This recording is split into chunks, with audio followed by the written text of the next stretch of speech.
Hi, welcome to RCKicks. On today's show, well, we're going to be checking out this beauty, the Traxxas Bigfoot, but it's the limited edition 50th anniversary one.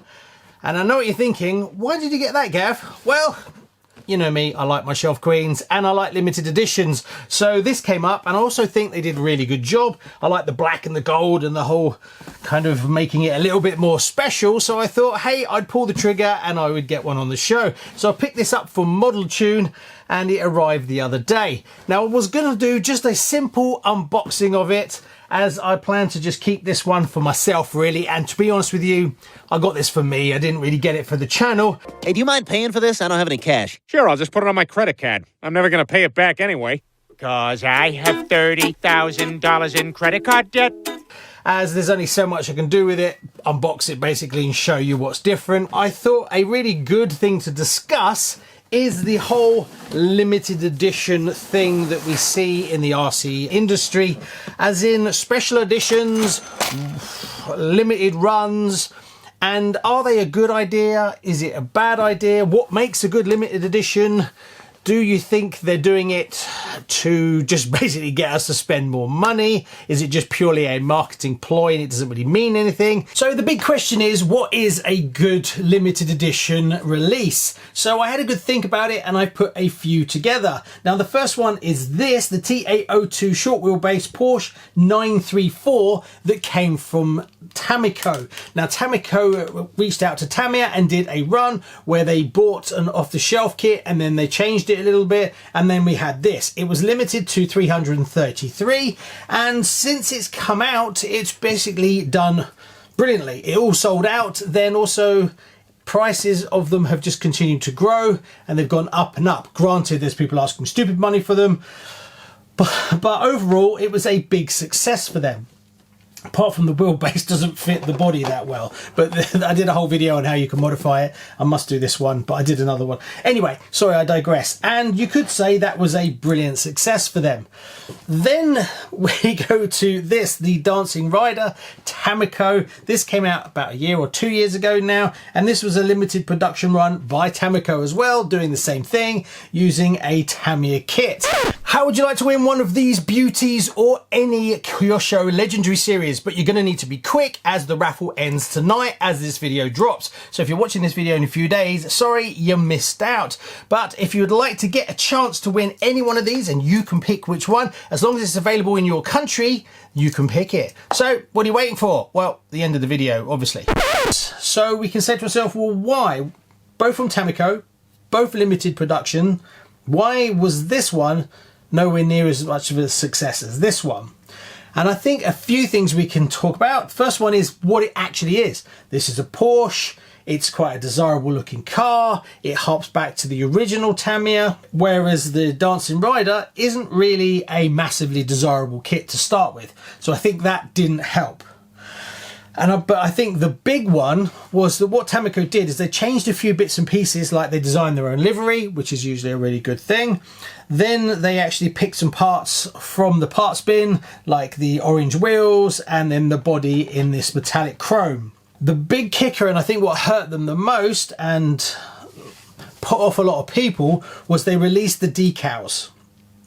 So you could fake one of these really easy. You just had to buy the orange wheels, which you could get hold of. You could get hold of the metallic body, and then you could get the Tamiko decals, and you've got yourself one anyway. So demand dropped from that. Twin that with what it actually is in the first place, and it didn't do that well. Tamiko, they went and did another one, which was this one here. This was quite recently, and this is the Avanti that they released. Again, limited production run. But they said they wouldn't release the decals, which I think is definitely a plus, which hurt this little fella. The only thing is that this one didn't do very well at all. And I think the problem with this one is it's not different enough from the original. And that is a big thing you've got to think about when you're going to do a limited production run. How much went into it to make it different, and can you copy it? So apart from basically a set of wheels and the tyres from Schumacher, the decal sheet is the only change. So again, very easy to fake if you wanted to down the line. So again, plus desirability, I think they released the Avanti, but the Avanti's been out for so long, lots of people already bought them. So then if you own one already, would you buy another one? And also how desirable it is. I think that was what hampered it quite a lot. If they'd have done something to make it harder to copy and make it more unique, like say anodizing the gold shocks green, that would have been almost impossible for someone else to do. Also the gold uprights, doing those in anodized green. Yes, obviously there's a balance between the price point that they can sell it at and what it costs them to do, but things like that that are more difficult for someone to do themselves would then make the kit more unique. Another thing you can do if you've got the headroom in the budget is to put a special edition motor in it, as that will make it way more desirable. And I think that's a big part of what makes a successful limited edition kit, is how easy it is to replicate and how many things on that kit are unique. So a great little game is to play what would make a good limited edition. Now there's a few things that you need to take into account, and that is the more changes you make, the more expensive it is as a manufacturer, and the kit would get too expensive and no one would buy it if it was too different from the original release that came out. So you've got to take that into account. You can't just go, oh, I'd change this, and it's double the price, as then no one would buy it. So one release that I think has done really well is this, the Hornet June Watanabe. Now, I'm not saying the whole design, I'm saying some of the things that they did. They changed the tyre colour, they changed the plastics. Now, changing the plastics isn't that expensive because you've already got all the tooling, so you just need to change the material pellets that you're making. So not as expensive as you think. So you can have quite a dramatic change without spending lots as a manufacturer. So that's probably a good one to play around with. And what I like about it as well is no one can replicate that. No one can fake it. Sure, you could take a black one and spray it, but it's not going to be the same. So changing the plastic colours is a really good way of making a big difference. So what would I pick? Well, it depends on your manufacturer, which one you love the most. So I had a thought, and something I think that could be a good way to go, has a few downsides, would be something like this. Now, why did I pick this? Well, it's very well known. It's been out for a long time. It's gorgeous. And you could do quite a few fun things like anodizing all the metal parts and then changing a few little bits, maybe doing something different with an engine at the back. The driver could be changed slightly, and then you could do different livery. And it's very iconic. You could do something with the wheels as well and the tire color. So there's enough potential to change, and it's a very iconic car, so that may be a way to go. My only reservation on something like this is it's quite an expensive kit, so you got to be careful that you don't push too high, and also the amount of people that are going to drop the cost of one of these is going to be lower than if you did something that's more like a comical or something like that. Also, you can make it limited edition. You could mess around with the box art a little bit. You could do things like change the manual a little bit, change the print color. That's another thing that June Watanabe did. The manual that comes with this is actually printed in purple, and I think it's the only one that's ever been done like that. So yeah, it's not as easy as you think. Now, you could, as a manufacturer, combine it with a release. So, obviously, I'm trying to think of cars that have been released already, but as a manufacturer, you could decide that we're going to bring out a really desirable car, and then we're going to do a limited edition off of that to spread the cost. So, if I was Tamiya, the King Cab, re-release the King Cab, knowing full well within a year you're going to release a special edition one.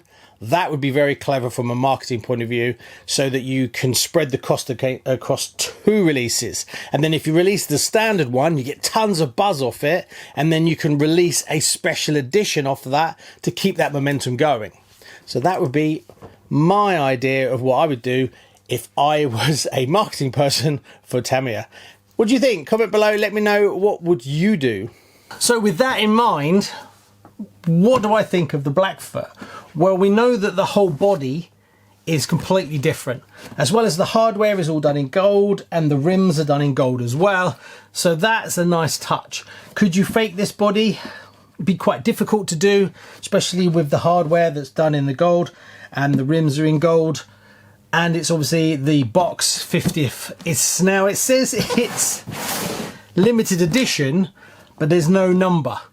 So limited edition could basically mean anything. A whole production run is limited because it's limited by the number of by units manufactured. The only thing it kind of stops-ish is that you don't just do a batch run, a batch run, and a batch run.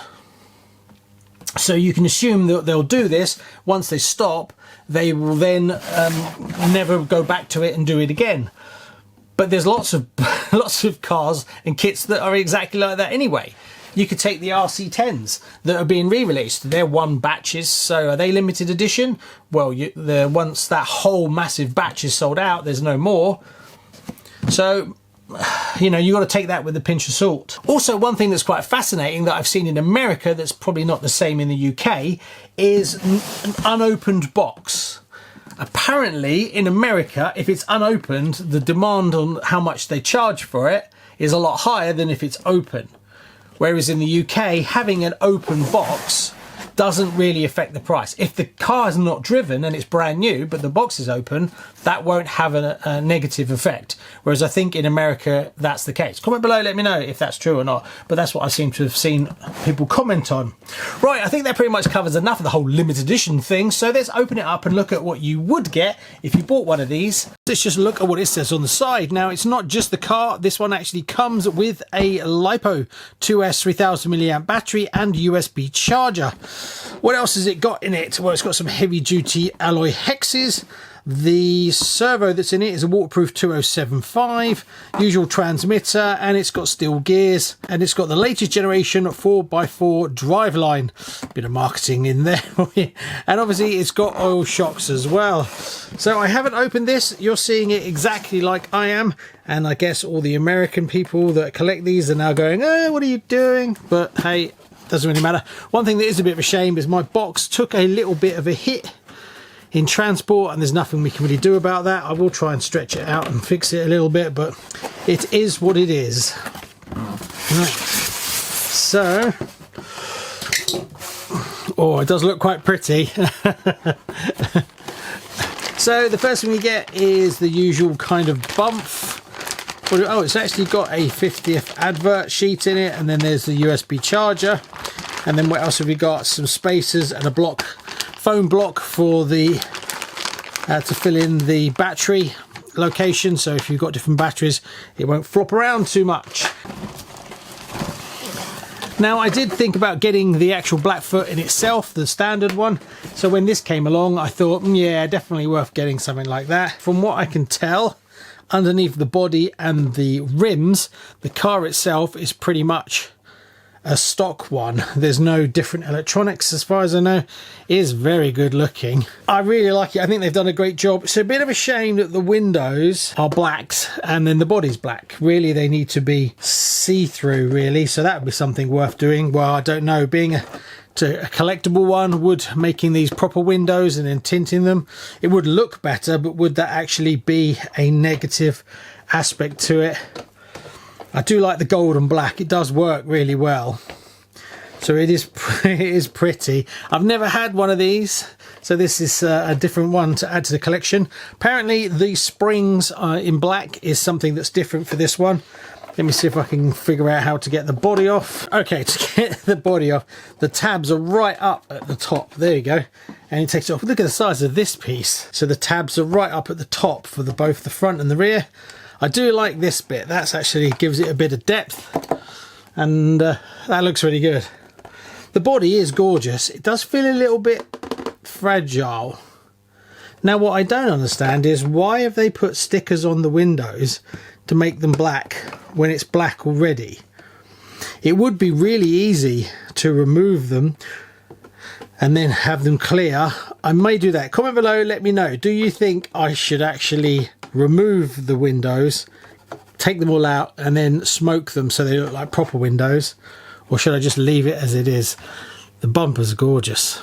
Right, sorry, waffling on. So the truck itself is no different to the normal ones that you see. Where's the battery? It must be at the other end. So it's the 2S, so it's not bonkers. And then you've got the 2S 300 brushless, and then you've got the servo. So pretty straightforward stuff, very simple and exactly what you'd expect from Traxxas. Shocks nice and soft, lots of travel. That's a hell of a lot of travel in that. So if you're going to be driving it on concrete, you're probably going to get a lot of rollover. It's quite wide. Does look really nice. Is that the upgraded hubs? The stronger hubs maybe? I don't know if that's standard. Right, so we need to look and see about the battery, and I'm guessing that's in the other end with the controller. So yeah, you get the pretty standard transmitter, not the upgraded version at all. And then the battery that comes with it. It's kind of nice to see it comes with a battery, as obviously buying Traxxas batteries are actually quite expensive. So it's nice to have another battery to add to the collection. So now that I've had a good look at it, do I think it's a good limited edition? Yes and no. I'd say it's about in the middle. I think they did a good job. It looks really nice. I love all the gold and all the kind of artwork that they've done on the body. I would have liked to seen a little bit more than just changing the springs to black. There might be one or two small things, like the little blue bushes in the actual springs. So there might be a couple of small things. It would have been nice if they'd have pushed the boat out a little bit more and done something to the chassis to make it different, not just the wheels and tyres. But like I said previously, there's a price point they've got to work to. They can't do loads of changes, as that would be just too expensive and the kit would go up in price too much. But yes, Charlie, I know I bought another limited edition just to go into the collection. Don't judge, and nor should you. Thanks very much. See you on the next one. Bye-bye.